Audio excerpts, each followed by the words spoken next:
We have to make sure that we vet people coming into the country. We know who's coming in. We know where they're coming from. We just have to know who's coming here. President Trump offering that simple reaction to the Supreme Court's huge decision earlier today that upheld the so-called travel ban. This is the third version of it, really, in a 5-4 vote. The ruling is considered a win for the president in what has become one of the most controversial issues of his presidency. It has already triggered more lawsuits from states across the country and now protests brewing tonight as well. This is a dark day for our country, for anybody who cares about checks and balances. It really hurt for the Hawaii families as well as families all around the country who've been scapegoated or hurt because of President Trump's bullying. The court was wrong. It's un-American to do what has been done. All those ugly, bigoted rulings usually find the dustbin, and I think this one will too. Here now, West Virginia Attorney General Patrick Morrisey, who supports the ban and is also running against Democrat Joe Manchin in the Senate race there, and Mike German, a fellow at the Brennan Center for Justice, which represents Muslim Americans impacted by this travel ban. Gentlemen, welcome. Great to have both of you here. Mike, just go back to the president's simple question. We have to know who's coming here. And his argument is that from these 5 countries at this moment, their vetting system isn't effective enough to ensure that they're not allowing people who wish us harm to come.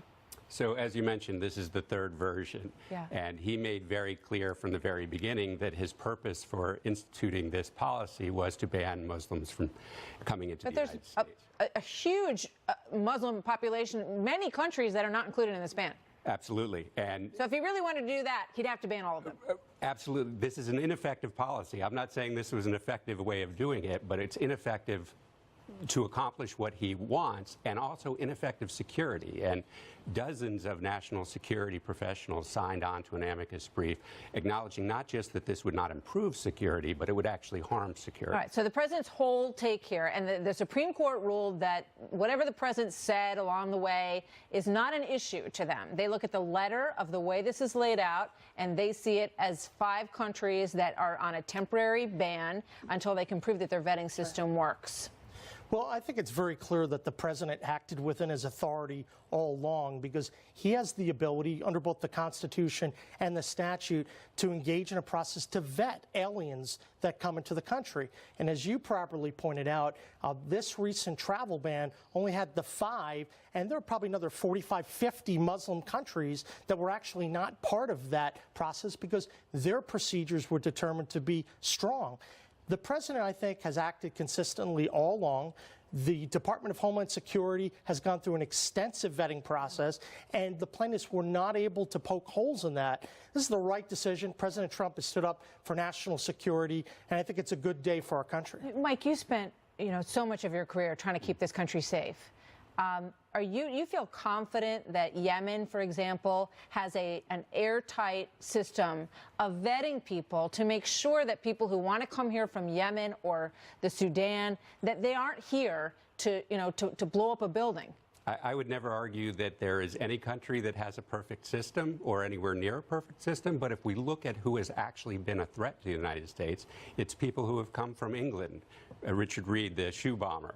It's people who have come from other countries that have nothing to do with this ban. So if we're talking about security, let's focus on those very few people who are actually posing a problem and not impose a hardship on the many thousands, hundreds of thousands of people who are totally innocent that aren't trying to harm America or actually trying to help America. So your main argument is that it's not effective, that it doesn't make us safer.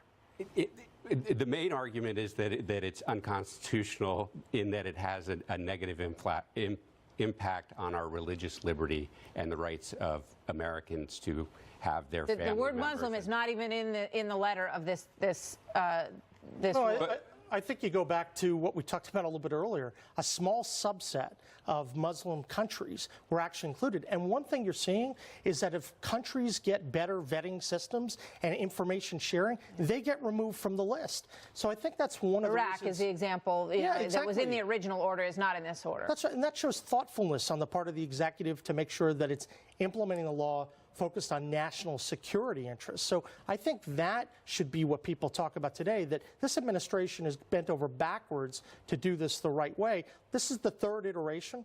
There's no surprise that the Supreme Court upheld what they did today. I think it would have been dramatic if they had actually gone the other way, because if you think about the plaintiffs' arguments, they would literally limit the president when you have an epidemic, maybe an Asian flu epidemic or a potential national security risk, which you know is emanating from a country. Their approach would limit the president's authority to protect our nation, and that's not proper. It's clear that the justices that voted in favor of this went by the words that were in this document and applied them as they saw them. Gentlemen, I got to leave it there. Come back. Thank you. Hey, guys, thanks. And www.patrickmorrissey.com. You're not going to pull out the hat, are you? No, not today. Thank you, guys. All right. Thank you very much. Great.